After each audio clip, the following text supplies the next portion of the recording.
It occurs to me as you're both talking that both of you have faced serious illness in your lives, and I'm wondering if that at all has shaped your view of the afterlife. Christopher? I would say it fractionally increases my contempt for the false consolation element of religion and my dislike for the dictatorial and totalitarian part of it. But I presume what I say by the first is self-evident. But what I mean by the second is it's considered perfectly normal in this society to approach dying people who you don't know but who are unbelievers and say, now are you going to change your mind? In fact, it's considered almost a polite question.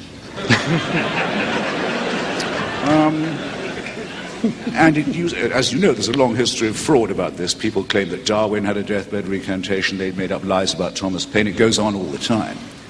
It's a very nasty little history, but there's also a horrible undertone of blackmail to it. People write and say, look, you've got about one chance left now. Aren't you going to take it? I'm writing to you as a friend.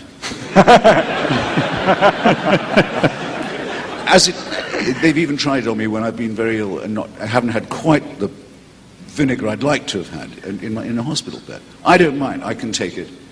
But I think there are a lot of people older than myself, iller than myself, perhaps at the risk of seeming conceited, less educated than myself, to whom that's a horrible experience. It's very depressing and alarming to be spoken to in that way. I mean, if Sam and I were to form a core of people to go around religious hospitals, which is what happens in reverse, and say to people who are lying in pain, say, did you say you were Catholic? Yes. Well, look, you may only have a few days left, but you don't have to live them as a serf, you know.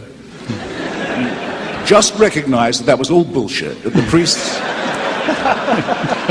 have been cheating you.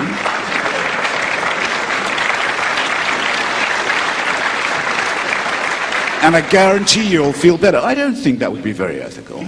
Okay, but I think it would be something of a breach of taste. But if it's in the name of if it's in the name of God, it has a social license. Well, fuck that, is what I say.